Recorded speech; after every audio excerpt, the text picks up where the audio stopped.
Mortgage என்பது கடன் அல்ல ஒரு வகையான ஸ்கேம். இந்த ஸ்கேமுக்கு கீழே தான் பில்டர்ஸ், ரியல்டர்ஸ், மோர்கேஜ் ஏஜென்ட் எல்லாருமே. இது இப்படி இருக்க ரெண்டு தமிழர்கள் தங்களுடைய சொந்த ஸ்டோரியை ஷேர் பண்ணியிருக்கிறாங்க. இதை பேங்க்குக்கு எங்கால காசு பிரிண்ட் பண்ற காசுக்கு எதுக்கு அதிக வட்டி செலுத்த வேண்டும்? இன்றைக்கு மக்கள் 5% 6% மோர்ட்கேஜ் ரினிவல் செய்யறாங்க. ஒரு $1000-1500 மந்த்லி பேமெண்ட் கூடினால் பரவாயில்லை. அதோட சேர்த்து அஃபோர்டபுள் ஒரு இஷ்யூவாக உள்ள பேங்க்ஸுக்கு பெயில் அவுட் இருக்கு. அதிக விலை கொடுத்து வீடுகளை வாங்கின மக்களின் நிலைமைதான் என்ன? இங்க ஒருவர் வீட்டை வாடகைக்கு கொடுத்துள்ளார். 2 வருடமா $45,000 வாடகை வரவே இல்லை. இந்த ப்ராப்பர்ட்டி மேனேஜ்மெண்ட் பேர்ல ஒரு சிலர் செய்யற அநியாயம் இருக்கே. இங்க இவங்க ஆல்மோஸ்ட் ஒரு பெய்ட் ஆஃப் ஆன கொண்டோ யூனிட்ல நல்லா தான் இருந்தாங்க. தேவையில்லாம ஒரு ரியல்டர் பேச்சை கேட்டு டவுன் டவுன்ல ஒரு அசைன்மெண்ட் சேல்ல போய் கையெழுத்து வச்சிருக்கிறாங்க. இந்த யூனிட்டை வாங்கின பிறகு தான் தெரியும் இந்த யூனிட் சொந்தக்காரர் இங்கேயும் அதே பிரச்சனை தான். ஒரு ரியல்டர் அட்வைஸை கேட்டு 2023ல டொரண்டோல $1.3 மில்லியன் ஒரு ப்ராப்பர்ட்டியை வாங்கி இருக்கிறாங்க. 30 வயதுல ஒரு வீட்டை வாங்குறீங்க, 40 வருடம் மோர்ட்கேஜ் இருக்க போகின்றது. 70 வயதுல கடன் மட்டுமில்லை, உங்களோட வாழ்க்கையோட நேரத்தையும் சேர்த்து தான் பேங்க் கொள்ளை அடிக்கின்றது.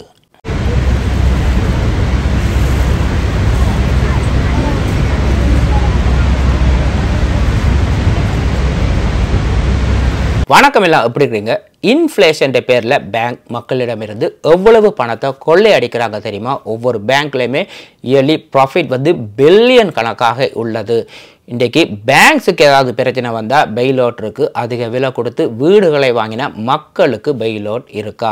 இந்த மோர்ட்கேஜ் என்பது ஒரு திருட்டு. இது திருட்டா இருக்கிறதால தான் இன்றைக்கு டாக்டர்லேருந்து பிரின்சிபல்லேருந்து என்ஜினியர்லேருந்து எல்லாருமே ரியல் எஸ்டேட்டுக்குள்ளே இருக்கிறாங்க. அங்கே தான் அதிகமான திருட்டு நடைபெறுகின்றது. இப்போ மோர்ட்கேஜ் என்பது லோன் அல்ல. இப்போ ஒரு காரை வாங்குறீங்க, அது ஒரு லோன். 5, 6, 7 வருஷத்தில் அந்த லோனை பே பண்ணி முடிக்கிறீங்க. மோர்கேஜ் அப்படி பே பண்ண முடியாது. உங்களுக்கு இல்லை, பேங்க்குக்கே தெரியாது எவ்வளவு இன்ட்ரெஸ்ட்டை நீங்கள் அவங்களுக்கு பே பண்ண போறீங்கண்டு. அப்படியே உங்கள்கிட்ட கையில் ஒரு எக்ஸஸாக காசு இருந்தால் கூட உங்களை பே பண்ண விட மாட்டாங்க. அப்படியே நீங்கள் பே பண்ணுறதா இருந்தாலும் பெரிய ஒரு பெனால்ட்டி, ஒரு இன்ட்ரெஸ்ட் ரேட்டை பே பண்ணியே ஆக வேண்டும். ஒரு காரை வாங்குறீங்க, 8 வருஷத்துக்கு ஒரே வட்டி வீதம் ஒரே பேமெண்ட்டாக தான் இருக்குது. மோர்ட்கேஜ் அப்படி இல்லை. 25 வருஷத்தில் எவ்வளோ வட்டி வீதங்கள் ஏறி குறையும், பேமெண்ட்டுமே ஏறி குறையும். ஏதோ ஒரு இடத்துல உங்களை சிக்க வைக்கிறதுக்கு தான் இந்த சிஸ்டத்தை இப்படி அமைச்சிருக்கிறாங்க. இதனால தான் மோர்ட்கேஜ் ஒரு ஸ்கேம் என்று அழைக்கப்படுகின்றது.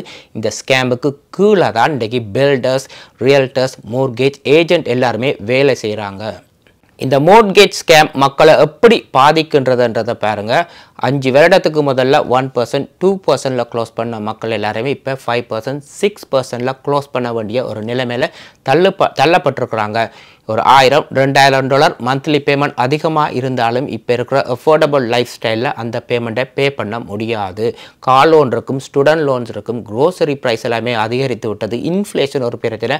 அடுத்தது எப்போ வேலை போகும், அதுவும் ஒரு பிரச்சனையாக உள்ளது. இன்றைக்கு வால்மார்ட்லேருந்து லோப்லோஸ்லேருந்து எல்லாருமே எச்சரிக்கிறாங்க, இன்னுமே விலைகள் அதிகரிக்க போகின்றது என்று. அதிகமான மக்கள்கிட்ட இப்போ மோர்கேஜ் பே பண்ணுறதுக்கு காசு இல்லை. லைன் ஆஃப் கிரெடிட் கார்டில் இருந்து தான் மோர்கேஜ் பே பண்ணுறாங்க. அதுவும் 60 நாள் 90 நாள் தாமதமாக தான் பே பண்ணுறாங்க. இதில் வர நிறைய பேருக்கு டைமுக்கு கிரெடிட் கார்டு பில்ஸை பே பண்ணுறாங்க இல்லைன்ற ஒரு குற்றச்சாட்டு உள்ளது. இது எல்லாத்துக்குமே ஒரே காரணம் இன்ட்ரெஸ்ட் ரேட். 25 வருஷத்துக்கு ஒரே இன்ட்ரெஸ்ட் ரேட், ஒரே பேமெண்ட்டாக இருந்தால் மக்களுக்கு எந்த ஒரு பிரச்சனையுமே இல்லை. ஆனால் இப்போ புதுசாக பேங்க் நிறைய பேருக்கு இப்போ ரினுவல் டைம்னால 120 நாள் இருக்கின்றது ரினுவல் பண்ண சொல்லி, அதாவது வாங்க இப்போ அதிகமான இன்ட்ரெஸ்ட் ரேட் நீங்கள் பே பண்ண வேண்டும். கொள்ளை அடிக்கிற டைம்.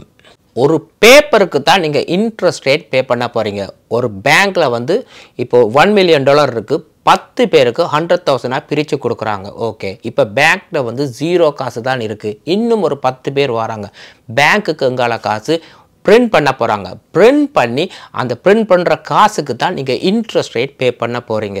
இப்போ இதே நாங்கள் இன்றைக்கி இன்ஃப்ளேஷன் அதிகமாக இருக்குது, மக்கள் வேலை இல்லாமல் கஷ்டப்படுறாங்க, இன்ட்ரெஸ்ட் ரேட் எல்லாமே அதிகமாக இருக்குது. வீடுகளை பாதுகாக்கிறதுக்கே பெரிய ஒரு பாடுபடுறாங்க. ஒரு $17-18 வேலை செய்து ப்ராப்பர்ட்டி டேக்ஸ் எல்லாமே பே பண்ணி கொண்டு வராங்க. ஆனால் அந்த கவர்மெண்ட் இன்றைக்கு என்ன செய்யுது, ஒவ்வொரு கவர்மெண்ட் ஒர்க்கர்ஸுக்குமே $30,000 மினிமம் சம்பளத்தை உயர்த்தி கொடுத்துருக்கு. ப்ராப்பர்ட்டி டேக்ஸை வந்து இன்க்ரீஸ் பண்ண போகிறாங்க. ஒரு $17-18 உழைக்கிறவங்க வந்து வருஷத்துக்கு வந்து ஒரு $40,000-50,000 தான் அவங்களுக்கு சம்பளமே கிடைக்கும். இந்த கவர்மெண்ட் ஒர்க்கர்ஸ் எல்லாருமே $1,30,000 $1,70,000 சம்பளம் உழைக்கிறாங்க. அவங்களுக்கு ஏன் $30,000 அதிகமான பணம் கொடுக்க வேண்டும் இப்போ இருக்கிற இந்த இன்ஃப்ளேஷன் சிச்சுவேஷனில்? இன்றைக்கி கிரியா என்ன சொல்லுது, கனடியன் ரியல் எஸ்டேட் அசோசியேஷன், பெரிய ஒரு மெசிவ் லே ஆஃப் கனடாவில் வருமா இருந்தால் அதிகமான மக்கள் வந்து வீடுகளை இழக்க நேரிடும் உண்டு. பேங்க் ஆஃப் கனடா என்ன சொல்லுது, அப்படி ஒரு லே ஆஃப் வருமா இருந்தால் நாங்கள் வந்து இன்ட்ரெஸ்ட் ரேட்டை குறைப்போம் என்று. நாளைக்கு பேங்க்குக்கு ஒரு பிரச்சனை வந்தால் பேங்க் காசை பிரிண்ட் பண்ணும். இதே மக்களுக்கு ஒரு பிரச்சனை வந்தால் பேங்க்ரப்சி தான் அடிக்க வேண்டும். மக்கள் எல்லா சொத்துக்களையும் இழக்க நேரிடும். உங்களுக்கு தெரியுமா, ஒன்டாரியோலேயே கடந்த 12 மாதங்களாக ஒரு வீடு கூட விற்க முடியாமல் இருக்கிற ரியல்டர்ஸ் எத்தனை பேர் இருக்கிறாங்கன்னு. ரியல் எஸ்டேட் மார்க்கெட்டில் ரெண்டல் மார்க்கெட்டும் இப்படித்தான் உள்ளது. ஒருவர் ஒரு இன்வெஸ்ட்மெண்ட் ப்ராப்பர்ட்டியை கடந்த 2 வருடமாக ரெண்ட் பண்ணியுள்ளார். 2 வருடமாக $45,000 ரெண்ட் பே பண்ணாமலே அங்கேயே இருக்கிறாங்க. இது கோர்ட்டுக்கு போய் உள்ளது. அங்கே ஆர்டர் பண்ணியிருக்கிறாங்க ரெண்ட் பே பண்ண சொல்லி. அப்படி சொல்லியுமே பே பண்ணாமல் அப்படியே இருக்கிறாங்க. He's received multiple orders to pay his rent, but he just doesn't follow anything at all. Sean Graywall of Brampton also has a rental property. His tenant has not paid the rent for almost 2 years and owes about $45,000. Graywall has also been before the Landlord and Tenant Board, but there are constant delays and the tenant continues to live in his house. These tenants know exactly what they're doing, and they will use the system and all the delays to just, live free as long as they can. இப்போ பாஞ்சடிச்சு வருவாங்க. இதுக்கு தான் ஒரு property management வச்சுருக்கணும். Property management நீங்கள் வச்சுருப்பீங்களா இருந்தால் உங்களுக்கு இந்த பிரச்சனையே வந்திருக்காது. நாங்களே ரெண்ட்டை எடுத்து நாங்களே வெளியில் கிளச்சிருப்போம் உண்டு. இப்படித்தான் இன்னொரு வந்து 1.5 வருஷமாக ஒரு ப்ராப்பர்ட்டி மேனேஜ்மெண்ட் மூலமாக வந்து ரெண்ட் பண்ணியிருக்கிறாங்க. $25,000 இவங்க பே பண்ணவே இல்லை. இந்த ப்ராப்பர்ட்டி மேனேஜ்மெண்ட் என்ன செய்திருக்குன்னு சொன்னால், இந்த வீட்டுக்கு காசை வாடகை எடுக்காமல் அந்த டெனன்ட் வந்து பைப் லீக் இருக்குது, ரூஃப் லீக் இருக்குன்னு சொல்லி இந்த ப்ராப்பர்ட்டி மேனேஜ்மெண்ட்டுக்கு சொல்ல ஒவ்வொரு முறையும் போய் இவர் திருத்துற பேரில் வந்து நிறைய காசை வந்து கொள்ளையடித்து ஓனர்கிட்ட சொல்லியிருக்கார். இதை ரிப்பேர் பண்ணோம், அதை ரிப்பேர் பண்ணோம்னு காசை வாங்கி எடுத்திருக்கார். ஓனர்கிட்ட வழியே ரெண்ட்டை வாங்கி எடுக்கையில் இன்றைக்கு இந்த ப்ராப்பர்ட்டி மேனேஜ்மெண்ட்டால் இந்த டெனண்ட்டை வெளியில் அனுப்ப முடியவில்லை. இந்த கேஸ் வந்து கோர்ட்டுக்கு போயுமே கோர்ட் சொல்லியிருக்கு இவங்க வந்து இந்த ரெண்ட் பே பண்ணாமல் இந்த வீட்டிலே இருக்கலாம் என்று. Danielle Bro of Sunderland has a home in the country she rents out. For more than a year and a half, the woman who lives there has refused to pay rent. The home is now a complete mess, and Bro is owed $25,000. She has taken the tenant to the Landlord and Tenant Board twice, but the tenant has been allowed to stay free of charge. She has paid $0.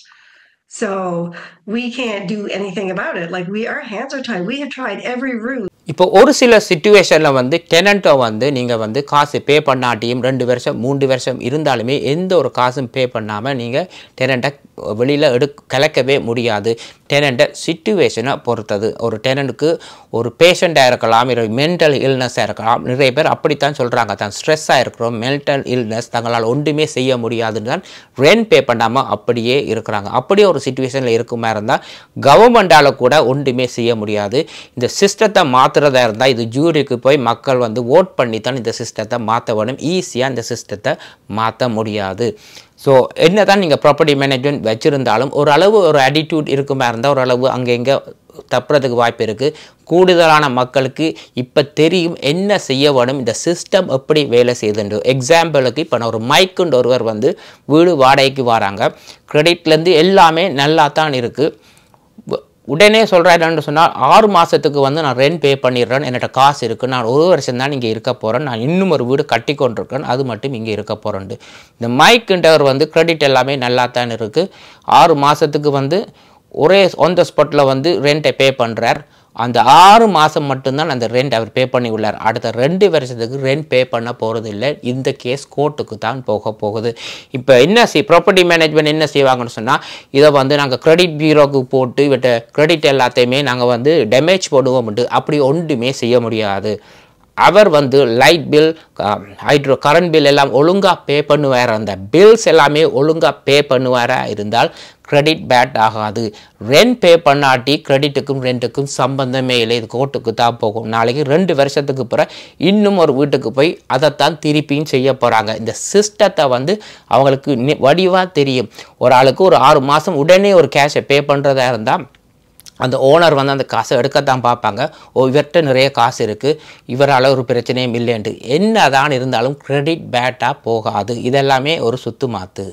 உதாரணத்துக்கு ஒரு 10 pay check தாரீங்க, pay stub first and last payment அதோட ஒரு 10, ஒரு 2-3க்கு பிறகு மிச்ச sex எல்லாமே bounce ஆனால் நீங்கள் டிபாசிட் பண்ணுற அக்கௌண்ட்டுக்கு தான் பிரச்சனை, வழியே செக் பவுன்ஸ் ஆகிறவருக்கு பிரச்சனை இல்லை. அவர் அங்கே அதை ஸ்டாப் பேமெண்ட் பண்ணிட்டாருன்னு சொன்னால் இவங்களால் ஒன்றுமே செய்ய முடியாது. இந்த செக்கை வச்சு கோர்ட்டில் கொண்டு போய் கிரெடிட்டை ஒன்றுமே செய்ய முடியாது. அவங்களுக்கு நல்லாவே தெரியும் இவங்களை ரெண்ட் பே பண்ணாமல் ஒரு 2 வருஷம் இருந்துட்டு இன்னும் ஒரு வீட்டுக்கு இதே தான் போய் செய்ய போகிறாங்க. இதே நான் இப்போ சொல்கிறேன்னு சொன்னால் நிறைய பேர் வந்து இன்வெஸ்ட்மெண்ட் பேரில் வந்து நிறைய ப்ராப்பர்ட்டிஸை வந்து வேறு சிட்டியில் வாங்கி ரெண்டல் பிரச்சனையை வந்து அனுபவித்து கொண்டு இருக்கிறாங்க. இது இப்படி இருக்க 2 தமிழர்கள் வந்து தங்களுடைய சொந்த ஸ்டோரியை வந்து ஷேர் பண்ணியிருக்கிறாங்க. இதை மக்களுக்கு தெரியப்படுத்த சொல்லி இவங்க 2023ஆம் ஆண்டு $2000 ஒரு வீட்டில் வாடகைக்கு இருந்திருக்கிறாங்க.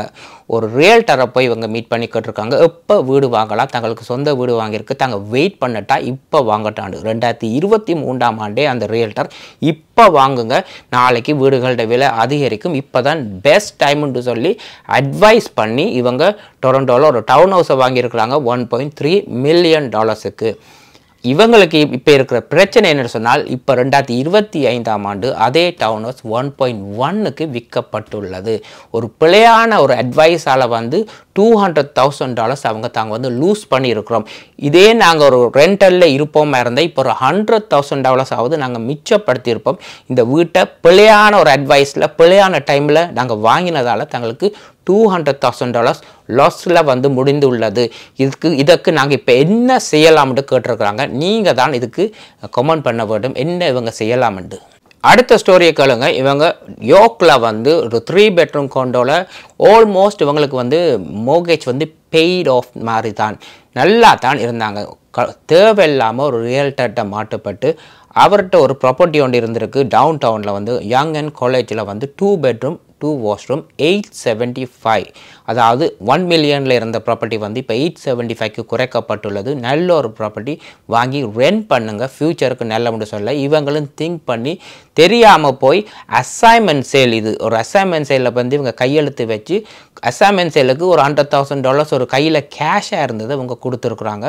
மற்றபடி கொடுத்து இந்த அசைன்மெண்ட் சேலுக்கு கையெழுத்து வச்சுருக்காங்க. இவங்க எல்லாமே எல்லா டாக்குமெண்ட் எல்லாமே முடிஞ்ச பிறகு தான் இவங்களுக்கு தெரியும் வந்து இந்த ப்ராப்பர்ட்டியோட ஆக்சுவல் ஓனர், அதாவது இந்த ரியல்டர் என்ன சொல்லியிருக்கிறான்னு சொன்னால் தனக்கு தெரிந்தவரோட ஒரு ப்ராப்பர்ட்டி உங்களுக்காக ஒரு ஸ்பெஷல் ரேட்டுக்கு தாரோம்ட்டு. நாளைக்கு இந்த டாக்குமெண்ட்டில் கையெழுத்து வைக்கும் பொழுது தான் இவங்களுக்கு தெரிஞ்சிருக்கு இந்த ரியல்டரோட லாஸ்ட் நேமும் இந்த டாக்குமெண்ட்டோட லாஸ்ட் நேமும் ஒரே பேராக இருந்தது. அதாவது இந்த ரியல்டரோட ஒய்ஃப்ட பேரில் இருந்த ப்ராப்பர்ட்டியை வந்து ஏமாற்றி இவங்களுக்கு வந்து விற்றுருக்குறாங்க, தன்னுடைய ப்ராப்பர்ட்டி இல்லைன்னு சொல்லி. ஒரு அசைன்மெண்ட் சேலை வந்து 1 லட்சத்தில் ஒரு அசைன்மெண்ட் சேல் தான் நடக்கும். லேஸில் யாருமே அசைன்மெண்ட் சேலுக்கு போகவே மாட்டாங்க. ஏன்னு சொன்னால் நீங்கள் கேஷாக $150,000 அண்டர் த டேபிளில் கொடுக்க வேணும். இங்கே வந்து இவர் ஏமாற்றப்பட்டுள்ளார். அதாவது நல்ல ஒரு டீலுன்னு சொல்லி தன்னுடைய ஓன் ப்ராப்பர்ட்டியை வந்து தன்னுடைய ஒய்ஃப்ட பேரில் இருக்கிற ப்ராப்பர்ட்டி அசைன்மெண்ட் சேலை வந்து இவருக்கு விற்கப்பட்டுள்ளது. இப்போ என்ன பிரச்சனைன்னு சொன்னால் இதை இவங்க வாங்கி வந்து இவங்களுக்கு இதை ரெண்ட் பண்ண முடியலை. குறைஞ்சது $4,000 இருந்தாலும் இவங்களுக்கு மோர்கேஜ் இருக்குது, ஆனால் யாருமே ரெண்ட் பண்ண வராங்க இல்லை. 4 மாதத்துக்கு ஒரு $3,000 ஒரு ஆள் ரெண்ட் பண்ணிவிட்டு அங்கேருந்து எழும்பி போயிட்டார். இப்போ வந்து 1 பெட்ரூமை வந்து 1,000க்கு ரெண்ட் பண்ணியிருக்கிறாங்க. கடைசியாக இவங்க என்ன செய்திருக்கிறாங்கன்னு சொன்னால் இருக்கிற யோக்கில் இருக்கிற வீட்டை விற்றுட்டு இவங்க டவுன் டவுனில் போய் 2 பெட்ரூமில் போய் இப்போ இருக்கிறாங்க. இப்போ அடுத்த ஒரு பிரச்சனை என்ன சொன்னால் அதில் ஒரு பார்க்கிங் தான் இருக்குது. இவருக்கு வந்து ஒரு மகன் ஒரு மகள் இருக்குது. 2 பேருமே யூனிவர்சிட்டியில் படிக்கிறவங்க. அவங்கள்ட்டையும் இப்போ கார் இருக்குது. இப்போ இந்த கொண்டோ யூனிட்டில் வந்து ஒரு பார்க்கிங் தான் இருக்குது. 3 கார் உள்ள பார்க்கிங் இவங்களுக்கு தேவை. இப்போ ஒரு பார்க்கிங்குக்கு இவங்க பே பண்ணுறாங்க. எக்ஸ்ட்ரா பார்க்கிங்குக்கு $350 for month. ஸோ எக்ஸ்ட்ரா 2 பார்க்கிங்குக்குமே $700 இந்த கொண்டோ வாங்கினதால் அதிகமாக பே பண்ணுறாங்க. இப்போ இவங்களுக்கு இருக்கிற கேள்வி என்னென்னு சொன்னால், எதுக்காக வந்து நாங்கள் இந்த கொண்டோ யூனிட்டை வாங்கினோம்னு இவங்களுக்கே தெரியவில்லை. இவங்களுடைய தற்போதைய சிச்சுவேஷனை பார்ப்போம். 2 பேருக்குமே 60 வயதுக்கு மேலே. மகன் வந்து ஃபர்ஸ்ட் இயர் யூனிவர்சிட்டி, மகள் செகண்ட் இயர் யூனிவர்சிட்டி. 2 பேர்ட்டுமே கார் இருக்குது. ஸோ மாதம் $700 வந்து இவங்க கார் பார்க்கிங்குக்கு மட்டும் பே பண்ண வேண்டும். அதை விட மோட்கேஜ் இருக்குது, அதை விட வந்து மெயின்டெனன்ஸ் ஃபீஸ் எல்லாமே இருக்குது. ஸோ அதை விட இன்னும் ஒரு பிரச்சனை என்ன சொல்கிறாங்கன்னு சொன்னால், 2 மகனுக்கும் மகளுக்கும் டியூஷன் ஃபீஸ் கூட பே பண்ண வேண்டிய ஒரு நிலைமையில் இப்போ இருக்கிறாங்க. இவங்களோட நிலைமையில் நீங்கள் இருந்தால் என்ன செய்வீங்க? மறக்காமல் கமெண்ட் பண்ணுங்கள். அடுத்தது ஹாமில்டன் ஒன்டாரியோவில் $1.4 மில்லியன் லாஸில் ஒரு வீடு விற்கப்பட்டுள்ளது. இந்த வீட்டு ஓனர் என்ன சொல்கிறான்னு சொன்னால், தன்னுடைய லைஃபையே திருப்பி போட்டு விட்டது இந்த இன்வெஸ்ட்மெண்ட். இப்போ தன்னிடம் எந்த ஒரு ப்ராப்பர்ட்டியுமே இல்லை என்று சொல்கின்றார். இதுக்கெல்லாமே இன்ட்ரெஸ்ட் ரேட் தான் காரணம் என்று. இன்னும் ஒரு வீடு பீல் ஹால்டனில் $750,000 லாஸில் விற்கப்பட்டுள்ளது. இப்படியே சொல்லிக்கொண்டே போகலாம். இன்னும் ஒரு வீடு $360,000 விற்கப்பட்டுள்ளது. டெய்லி ஒரு 2 வீடு இப்படி பேங்கினால் பறிக்கப்படுகின்றது. மக்கள் மோர்கேஜ் பே பண்ண முடியாமல் இப்போ கஷ்டப்படுகின்றனர்.